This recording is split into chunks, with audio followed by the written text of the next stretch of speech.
Итак, ФРГ начнет производить ядерное топливо по российским технологиям. Давайте соответствующую цитату. Власти Германии выдали разрешение заводу по производству ядерного топлива в Нижней Саксонии на разрешение деятельности с участием Росатома. Об этом 22 июля сообщила газета Die Zeit со ссылкой на Министерство окружающей среды германского региона. Завод в Лингене сейчас может производить тепловыделяющие элементы российского типа. Министерство окружающей среды Нижней Саксонии одобрило соответствующее расширение предприятия при соблюдении строгих условий безопасности, говорится в публикации. Оператором предприятия выступает компания с вот этим вот названием чудесным. АНФ, которая специализируется на атомной энергетике и входит в состав французского концерна с чудесным тоже названием Фраматом. Видимо, как-то так. Или Фраматоме. Фраматом. Франция. Нет, если это французский, Фраматоме. Франция, Америка. Атом – это атом. Согласно планам АНФ, завод начнет выпускать шестиугольные топливные элементы, предназначенные для атомных электростанций российского образца. И вот теперь, зачем шестиугольные? Ну, я рад, конечно, за немецких журналистов. Если речь идет о топливных элементах, тепловыделяющих элементах, то это цилиндрическая трубка длиной 9 метров. Никаких углов у нее нет. Вот тепловыделяющие элементы, трубочки вот эти, собирают в пучки.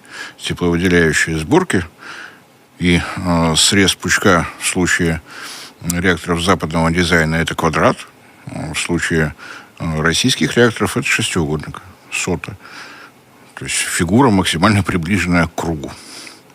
Вот, собственно говоря, все. То есть там немножечко путают, ну, так бывает. Что такое этот завод? Это, на самом деле, часть такой производственной цепочки, даже не немецкой, а скорее европейской. Изготавливает он только топливо, обогащением занимается завод, компания Юренко, там же в Германии, в Гронау. Там обогащение. На завод в Лингене поступает обогащенный гексафторид урана. И здесь все остальные производственные циклы, химическая операция.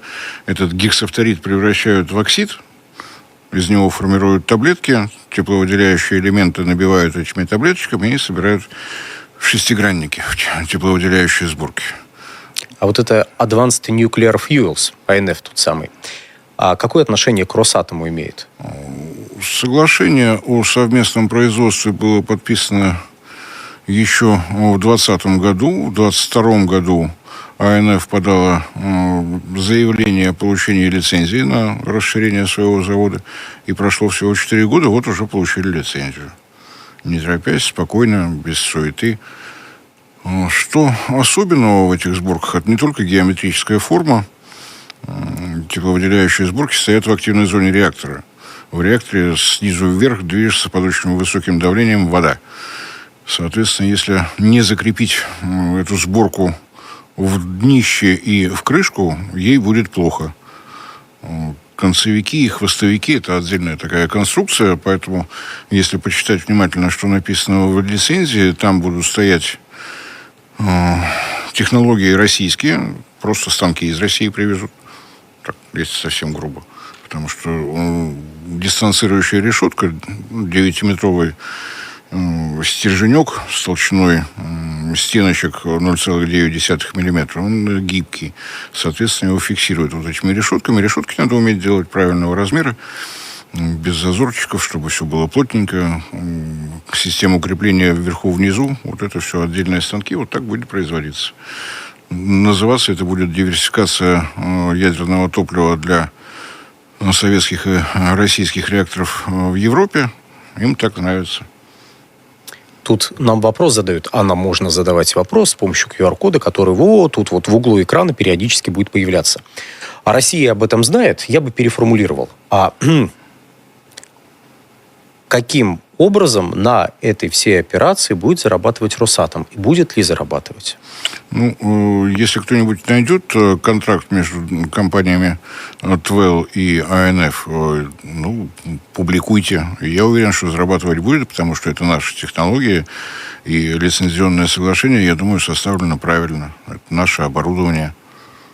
Ну, как-то вот... А я теперь напомню, может быть, немножко закругляю эту тему, что в мае 2025 года Европейская комиссия опубликовала, как это вот любят, дорожную карту по отказу от российских энергоносителей, где были перечислены не только нефть и газ, но и ядерное топливо. Вот как это все состыкуется? Ну, посмотрим, какой мощностью он будет, сколько он проработает. Напоминаю, что каждый новый построенный Росатомом реактор – это снижение значимости для Росатома и, соответственно, для России западного рынка. Что европейского, что американского. Вот в этом году ожидается запуск 2 атомных блоков в Китае, 1 в Бангладеше, 1 в Турции. Так что с каждым новым блоком это европейская кухня все менее интересно. Ну и, наверное, стоит напомнить, что Германия, у которой было аж 22 гигаватта атомных электростанций, закрыла в 23 году, в апреле 23 года, последнюю свою атомную электростанцию. Так что это немножечко не для Германии самой все производиться будет. Ну, это для тех стран, где стоят наши реакторы советского и российского дизайна, то есть, соответственно, Болгария, Венгрия, Словакия, Финляндия. Финляндия тоже. Ну, вот как-то так. Производственная площадка здесь, в Европе это бывает зачастую. Пусть производят. Я, мне кажется, только что ответил на вопрос, который нам успели написать и вот только что отправить. Зачем нам делиться ядерными технологиями с Германией, которая с нами хочет воевать и поставляет оружие Украине? Пусть дровами топятся. Это не для Германии. То есть у Германии вообще нет атомных электростанций. Чего бы там, кстати, некоторые оппозиционеры немецкие не заявляли, вряд ли в ближайшие годы, десятилетия новые атомные электростанции в Германии появятся. Ну и вопросы, с кем подписывать контракт, с кем не подписывать, я думаю, что юридический адрес Росатома вы найти в силах. Отправляйте письма, диктуйте им, как правильно работать. На всякий случай напоминаю, что в России только 2 государственные корпорации подчиняются напрямую президенту: Роскосмос и Росатом. Можете туда обратиться. А то там могут ошибаться, а вы знаете как. Ну, может быть, предприятия и не будет. Лицензию получили, а предприятия не будет. Такое иногда бывает. Мало ли, в 27 году скажут: все, ядерное топливо из России не поставляется, а это тоже нельзя. Ну, пусть сначала поставят, потому что дальше путь-дорожка у этого нового ядерного топлива достаточно известна. Будут взяты пробные партии, в обычных случаях 6 тепловыделяющих сборок из 300, отстоят свое в активной зоне, так называемую топливную сессию постреакторной проверки, и только после этого государственный регулятор разрешит коммерческие закупки. Так что это не сиюминутное дело. То есть в лучшем случае в 2030-х годах мы что-то из этого, какой-то продукт увидим. Ну, как-то так. То есть будут опытные сборки, кто-то решит поставить, соответственно, под жестким контролем, посмотреть, как они будут себя вести, чтобы не повторилась ситуация начала нулевых, когда топливо для советских реакторов было произведено компанией Westinghouse. Завод у них есть в шведском городе, название которого все очень легко запоминают, Вестерос. Вот его поставили в реакторы на Украине и в Чехии. Топливная сессия была прервана, как потом написала техническая комиссия, в связи с тем, что сборки испытывали деформации сжатия, скручивания и сдавливания. То есть их просто в бараний рог свернуло. Выдернули вовремя. Ну вот с той поры вот так загрузить всю активную зону, больше никто не рискует. Ну, кроме Украины, конечно. Ну, в общем, мы за этим предприятием будем следить. Вопросы, которые тут продолжают поступать, они, в общем-то, все примерно одного типа, скажем так, мягко, как это так получается. Вот так мягко, я достаточно мягко сказал, так вот как-то так получается. Будем следить за судьбой этого предприятия, вообще появится ли оно. Вот. Может быть, в 2030-х годах внешнеполитическая ситуация резко изменится, И те люди, которые хотят продолжать сотрудничество с Российской Федерацией, потеснят тех людей, которые хотят какие-то другие действия совершать с Российской Федерацией. Сейчас те, кто хотят сотрудничать, немножко не у власти. Ну, и повторюсь, все недовольство, это не в наш адрес, пожалуйста. Есть руководство Росатома, есть администрация президента, вот им объясняйте, как правильно себя вести. А тем временем Вашингтон и Эр-Рияд подписали соглашение о сотрудничестве в области ядерной энергетики, видимо. Давайте соответствующую цитату прочитаем и будем обсуждать. А если еще QR-код удастся убрать, чтобы можно было прочитать, вообще замечательно. Ох, спасибо. Вашингтон и Эр-Рияд подписали соглашение о ядерном сотрудничестве. Оно рассчитано на 30 лет. В том числе открывает Эр-Рияду путь к обогащению урана. А это, в свою очередь, ставит под угрозу возможное перемирие с Ираном. В Министерстве энергетики США сделку назвали многомиллиардным партнерством. Ну, как и все. В общем, чем они занимаются. В Саудовской Аравии отметили, что договор позволит стране диверсифицировать источники энергии и развивать передовые технологии.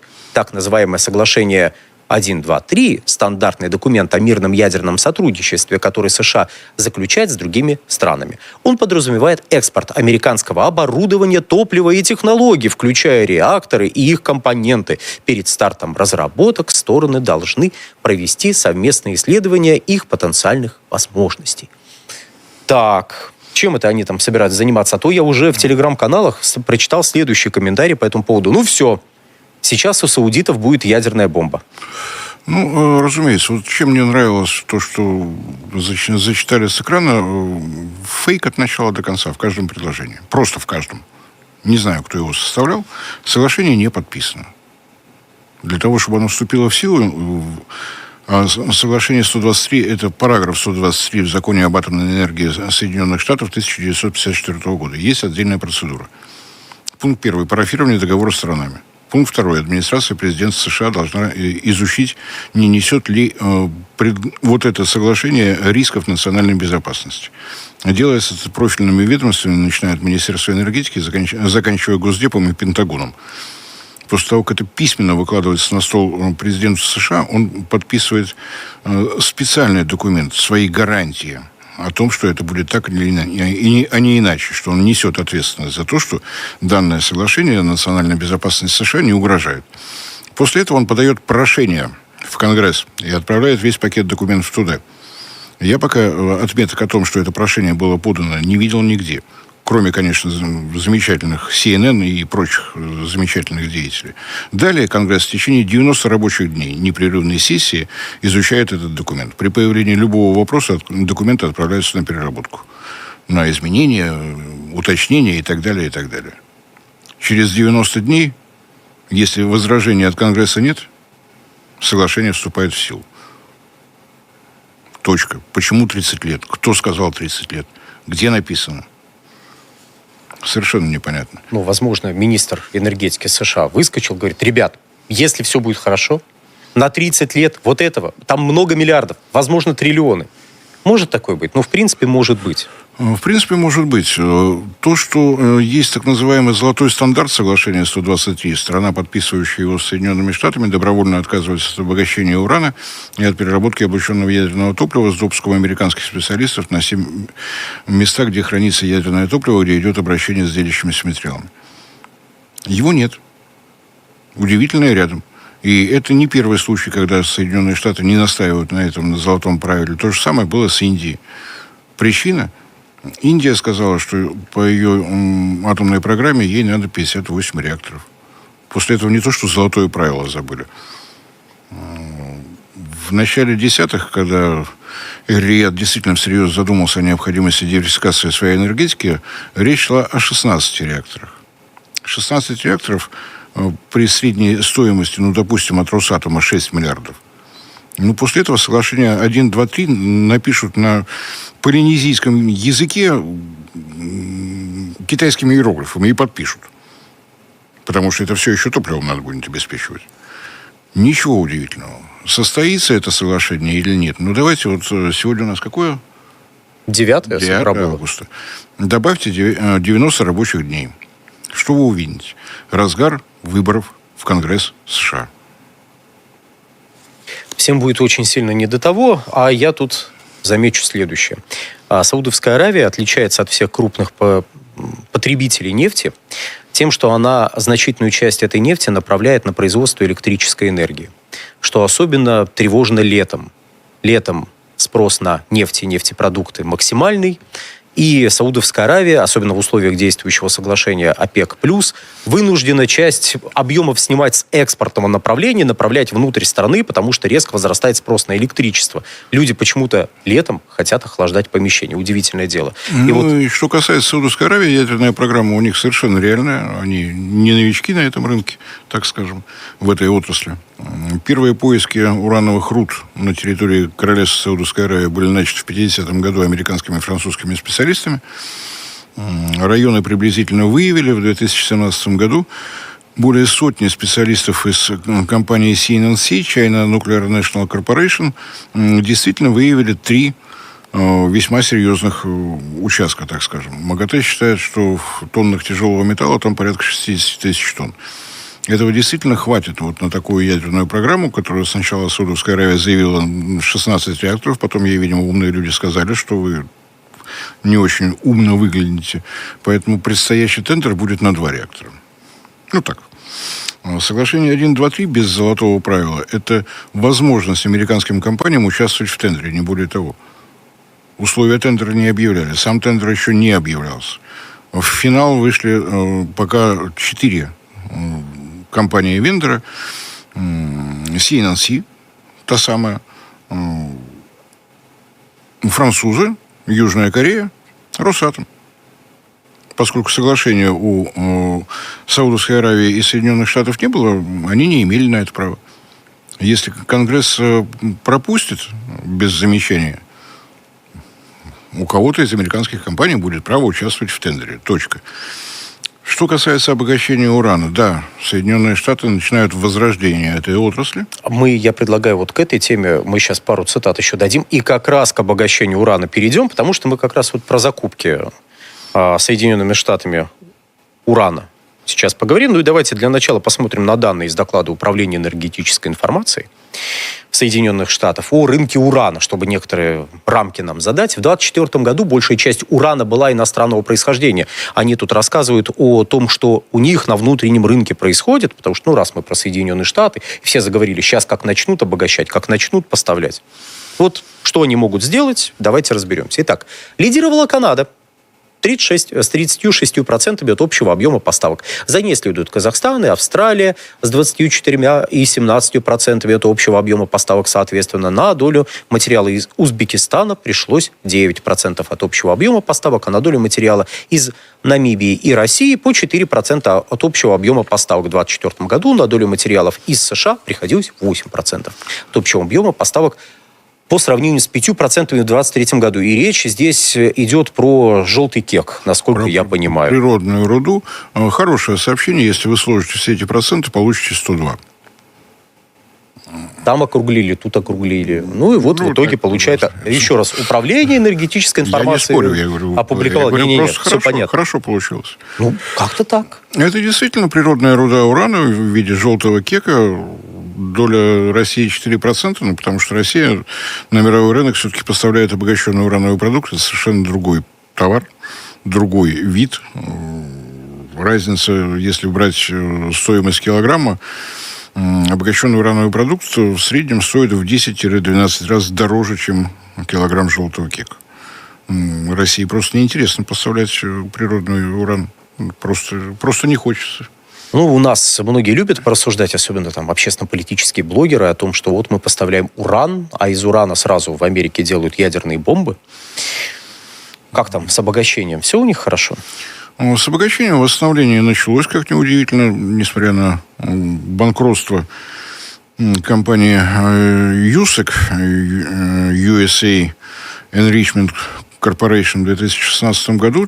Министерство энергетики решило, что технология удачная, то, что с компанией беда. Ну, хорошо. Вот процедура добровольного банкротства, новое руководство компании. Собран был демонстрационный каскад центрифуг, профинансировано, получено первые 20 килограмм урана, обогащенного по содержанию урана-235 до 19,75% на бюджетные деньги. Уран перешел в собственность Министерства энергетики. Понравилось. Заплатили еще. Получили 900 килограмм, вот теми самыми, которыми хвастался молодой политик Байден. Да, это уже американское обогащение. В январе этого года были государственные транши на наращивание мощностей Соединенным Штатам, естественно, не хватает. Причем не хватает очень сильно. У них пока на территории единственный действующий завод, принадлежащий европейской компании Юренко, не американский. Вот сейчас они будут раскачивать свою технологию. Именно по этой причине им интересно все, что касается Саудовской Аравии. Потому что, я думаю, вот в данной обстановке, вот такая, какая есть, объяснить Саудовской Аравии, что обогащением урана можно заниматься на совместном предприятии на территории Штатов, будет несложно. Я боюсь, что Саудовская Аравия поймет, что там спокойнее. Чуть-чуть. Немножко.